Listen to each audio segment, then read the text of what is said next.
Hello everyone, this is a video that I really want to dive into. Did Elizabeth I regret signing off the execution of Mary Stuart? And I'm making this video because I think it is a very hot debate between historians. There's this idea, there are like really parties and clans, the Elizabeth team, the Mary Stuart team. And here I think it's just much more complex than we think. But first, I want to tell you that Mary Stuart was imprisoned for 18 years in England. So, in many ways, it was not an easy decision for Elizabeth I to sign the execution, the death warrant of Mary Stuart. What's very interesting as well is what happened just after. And if we talk about regrets, are we talking about personal regrets? Are we talking about political regrets? Are we, what type of regrets are we really talking about? And that's exactly what I'm going to discuss in this video. Elizabeth I is the Tudor queen that has ruled on her own for 44 years. She's the daughter of Henry VIII of England and Anne Boleyn. For most Catholics, she is not the rightful queen of England. And that is particularly true for the Guises, so Mary Stuart's French family. And it is true for Mary Stuart, who really did not recognize Elizabeth I's rights on the English throne. Now it's a bit complex, so I want you to give you a bit of background to really understand how we went up to the execution. But also, more importantly, I think, it's going to give us huge insights into, was Elizabeth remorseful of what happened to Mary? When Elizabeth became Queen of England on the 17th November 1558, at the death of Mary I of England, we had Henry II of France on the throne. And he did recognize Elizabeth as the rightful Queen of England. She wasn't crowned on the 15th January 1559. And I'm not saying the relationships were really good, but there was the end of the war. England had lost Calais to France, and Elizabeth's first goal was to restore Calais to England for glorious purposes. What happened next was that obviously Henry II had no intention of giving back Calais. It was a massive victory for the French, even if they actually lost the war. Getting back Calais was a glorious thing for the French, especially as it was the last English stronghold on the continent in France. But Henry II is going to die on the 10th July 1559, creating a major political shift in all Europe. His son, Francis, who's going to become Francis II, was married to Mary Stuart, who was going to become Queen of France. And Mary had not really recognized Elizabeth as the rightful heir. She thought that she was the rightful heir because she came from Margaret Tudor, so Henry VII.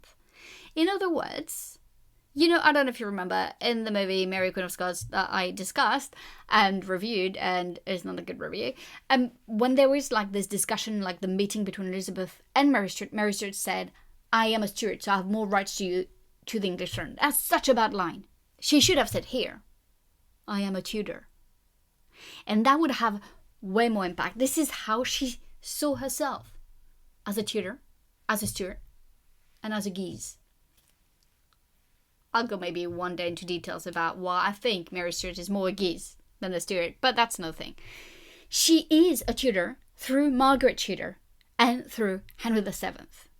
And she and her husband started using the exact same English coat of arms and calling themselves King of France and England and Scotland.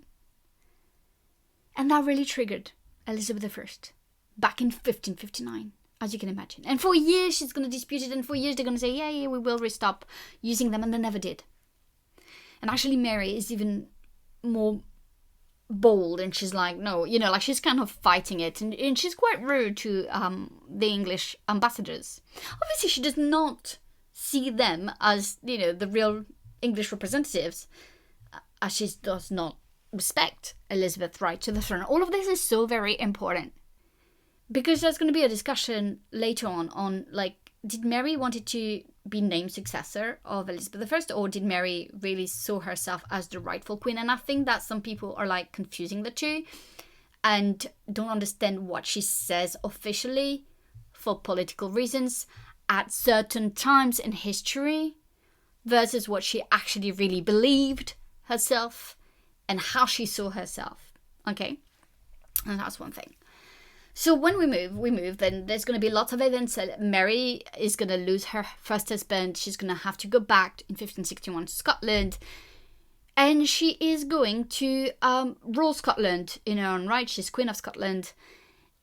And, you know, like, so many things happen that she's going to ask to be named the successor of Elizabeth, especially as she realized that Elizabeth, though she's in lots of marriage negotiations, she still doesn't have an heir. So what happens if she died? Who would become Queen or King of England? She thinks it's her own right. So politically, she's like officially turned down and asked to be the successor, right? The rightful successor. But privately, she still thinks that she's actually the rightful queen. That's quite important. That's quite a major shift here. She's going to strengthen her claim to the English throne. She's going to marry Henry Stuart, Lord Darnley, who's going to change everything for her and her claim. And he's a cousin of her. They have the same rights, like they both from the Margaret Tudor side. And so she really sees herself, you know, like she's really strengthening her right to the English throne. She did marry him as an English subject, but she didn't ask for Elizabeth's permission. He should have, because he was an English subject. You don't just marry whoever you want. And Elizabeth is furious and raging about it. Worse than that, they have a son together. But here, like, if it had been a successful, happy marriage, I think, and a power couple, I think they would have been way more dangerous to Elizabeth, but they weren't. Henry Darnley was a monster. He was treating Mary Stuart really badly. I think he probably was a narcissist, psychopath, and he's going to treat her really, really badly. He's going to assassinate her secretary, David Rizzio, in front of her when she's pregnant, because he believed that she was having an affair with David, which, I mean, if you look at the contemporary sources, you can say it happened, but honestly, I don't see Mary Stuart to be that reckless. I would not have said that a few years ago, but now that I'm looking at her secret letters, I don't think that she would have been that reckless. Like, my opinion of her has changed in terms of, like, getting her more credibility, agency, and recognizing her intelligence more. So yeah, so I would not have thought that. Anyway, so everything's gonna go downhill for her to a point where then she's gonna be abducted by Earl Bothwell, who's gonna then put her on the throne and put himself on the throne. And all of that is going to go so badly because he's going to assassinate, obviously, her husband. It's going to be like a crazy, crazy time for Mary Stuart and her life. It's a crisis point. And then in 1568, she decided, well, she didn't really decide. She didn't have much choice. And she fled to England, thinking that Elizabeth was going to help her gaining her throne back. Now, she had annoyed Elizabeth for 10 years. And so Elizabeth was like, I don't really want to help you. Don't really want to get involved. Also, let's not lie, Elizabeth liked this kind of turmoil. It's, when I say like, it's not like, oh my god, I like it, I like the drama. Because it's going to help her control the situation in Mary Stuart and what's happening to her. So in many ways, it's not in Elizabeth's interest to help Mary at all, even though, like, she's going to reply, yeah, I'll help you. But you can see that Elizabeth cared about Mary's fate when she wrote about the murder of Henry Darnley, and she's advising her. And Mary's going to completely ignore Elizabeth's advice and do her own thing, and then we know that it doesn't go well for her. To be fair, like, I mean, why would she have listened to someone she didn't respect? Maybe she should have anyway, but yeah, let's not get on that road. Long story short, Mary Stuart is going to be imprisoned in England, but as soon as she arrived, it's going to be the Northern Rebellion that she's inspiring, because the Northern, the North gentlemen in England really want Mary on the throne. They're Catholic. She's going to be approached by, Thomas Howard, 4th Duke of Norfolk, a cousin of Elizabeth, who's going to want to try to get the throne for himself, and with Mary having a marriage. The geezers in front are like, oh my god. They're not sure about it. They were right not to be sure about it. But at the same time, they're going to support it, especially in the Ridolfi plot in 1571. And that's going to be the end of Norfolk at that time. From then on, there are lots of conspiracies. There are lots of plottings. There's going to be the Throckmorton plot. There's going to be the Babington plot. But we believe that all of this is going to trigger the execution of Mary. But actually, it's way more complex. During all that time, you have Mary conspiring for her freedom, obviously. But she also clearly said in her letters that she wants England. She wants to restore the Catholic faith in England. And so when Elizabeth is going to be forced, and I'm saying forced because each time she's shown evidence of Mary's plotting against her for 18 years, she is going to dismiss it. Of course she's not, she's not going to say, oh, I'm going to release her, help her, da, da, da. She's always changing her from castles to castles, she's letting her live. And in 1586, 1587, actually even after the Babington plot, when you look at the letters, Elizabeth is still not 100% convinced and is still hesitating. So even when there's the trial of Mary Stuart, when there's Lord Burleigh and Walsingham pushing for her execution, she's still saying no. What's going to trigger her is when there's a murder attempt in January 1587 at court. And it's going to be stopped at the last minute by Walsingham. And it's behind it is the French ambassador, his secretary, the Guises, Mary Stuart. And then she's like, oh my god, it's just too close to her. It's hitting close to home now. It's here.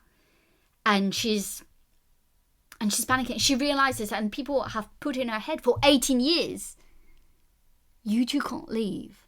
If one of you has to die for the other to be able to live. And that's what's been on Elizabeth's mind for 18 years. That's what she's been told. And it's probably true. And I think Mary Stuart realised that as well. One of them had to die for the other one to live and be free and be queen. And that's quite sad when you really think about it. But anyway, Elizabeth is going to sign the death warrant in an impulse. But then William Davidson, working for Burleigh, is going to take it, send it away, and Mary is going to be executed. And when Elizabeth, we have in the sources, when Elizabeth found out, she screamed. She imprisoned Davidson, put him in a tower for a few months. She was so angry. But I think here, she was, when you do something you really don't want to do because it's not your nature, it's got a horrible thing to do, and you regret it. You do. You do regret it. You wish you hadn't done it. You wish there had been another way. But now she's gone. And so I think here, the question, did she regret it? Did she regret signing off the death warrant? Yes, I believe she did on a very personal level. I think it made her feel almost like she was like her father. And she didn't like that side of her father. She also recognized that it was probably true that Mary Stuart would have never stopped. Not because Mary Stuart is evil, because Mary Stuart has her own vision, where she did not recognize in the first place Elizabeth's right to be on the English throne, but also because with her cousin, the Guises, she was really trying to get 3 thrones for the family, Scotland, England, and France. And they would not have stopped. until they had succeeded or lost. In terms of political regret, I think that in ways it served her purposes, and Elizabeth was a woman who was pragmatic, and she realized that she could control the French ambassadors, she could control France a bit better, she could develop, and she had put an end to the Guises network in England, more or less, because she had removed the head, which was Mary. But obviously at first she must have regretted, because then there was going to be the war, right? There's going to be the Spanish Armada coming to her. And so I think there's a moment here where even politically she's regretting what she did, because they used that as a way to say, okay, we're done, we're going to invade England. But then when she won, I think in hindsight, like, she's like, no, I don't regret it, because not only I won, I positioned myself as a warrior queen, as a very powerful European leader. All of this, like, there's a shift when Mary Stuart died. And there is like no more conspiracies as such. It doesn't mean that the country is always like, she's always loved by the Catholics, of course not, but there's less threat to her life, and there's going to be a continuous war with Spain, because it's not just 1588, it's going to be 1593 and later on. But Elizabeth by then has really positioned herself as a very strong European leader, a strong European queen. But I think that on a personal level, until the rest of her life, until her death, if she had like, if we could talk to her and say, like, Elizabeth, like, is it your biggest personal regret? I believe she would have said yes, because I really think that is not what she wanted, and she didn't want to be the one who was doing it, and she felt cornered and forced to do it, and she probably was, not just by the councillors and the men around her, but by Mary and what she just chose to do, right? Like, she chose to conspire and conspire and conspire. You're going to tell me, but what are the other choices for Mary? To be fair, not many. Like, I mean, she was in prison, she wanted freedom. Can't really blame her for that. Like, but at the same time, she did what she did. She conspired. And, when you try to get a throne, you win or you die. There's no other option. And I think Elizabeth must have felt that. But I think on a personal level, she must have felt absolutely awful to be responsible for the death, not only of a regnant queen, but of a kinswoman. She must have thought about Mary, the first, her sister, being forced as well with Lady Jane Grey. I think there's lots of parallels here. And maybe when it happened, she thought, I'll never do that. And it's even more different. It's even more dramatic. It's even worse in many ways, because, as I said, Mary Stuart was a regnant queen.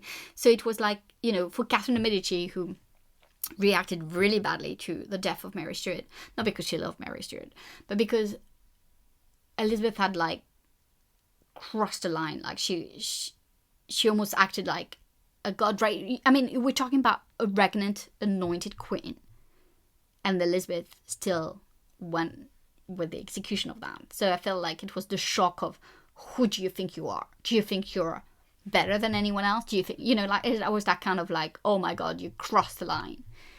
And I think on a personal level, Elizabeth felt that as well. And also, I don't think it was the person she wanted to be, or that she actually was. Let me know in the comments what you think, if she regretted or not, what you think about that. But that's my personal view, with all the letters I've read, all the research I've done for 15 years now on Elizabeth I, Catherine de Medici, Mary Stuart.